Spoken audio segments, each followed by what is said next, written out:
नांदेड जिल्ह्यात काल रात्री झालेल्या वादळी वाऱ्यासह पावसामुळे मोठ्या प्रमाणात शेती पिकांचं नुकसान झाले। नांदेड जिल्ह्यातल्या वेगवेगळ्या तालुक्यामध्ये रात्रभर मोठ्या प्रमाणात पाऊस झाला, त्यामुळे उभी असलेले असे ज्वारीचे पीक जे आहेत ते जमीनदोस्त झाल्याचं पाहायला मिळतंय। मी सध्या अर्धापूर तालुक्यातील नांदुसा या गाव परिसरामध्ये आहे। ते जवळपास 3 एकरचा हा सगळा ज्वारीचा प्लॉट आहे। चांगले दाणे सुद्धा भरले होते आणि काही दिवसामध्ये हा प्लॉट जो आहे तो कापणीला आला असता, पण असं असताना जो काही वादळी वारा झाला, त्या वादळी वाऱ्यामुळे या पिकं जी आहेत सगळी भुईसपाट झालेली आहेत। एकूणच मोठं नुकसान आहे।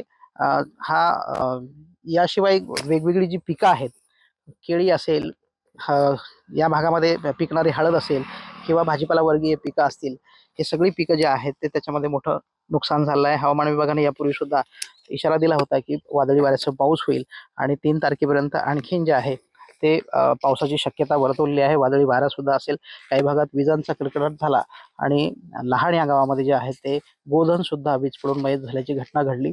वेगवेगळ्या भागामध्ये हातातोंड अशी आलेला सगळा घास जो आहे तो अशा पद्धतीने नष्ट झालाय। त्यामुळे शेतकऱ्यांमधून आता तात्काळ पंचनामे करून शेतकऱ्यांना मदत द्यावी अशी पद्धतीची मागणी होताना पाहायला मिळते। व्हिडिओ जर्नलिस्ट गणेशसह गजानन देशमुख, TV9 मराठी, नांदेड।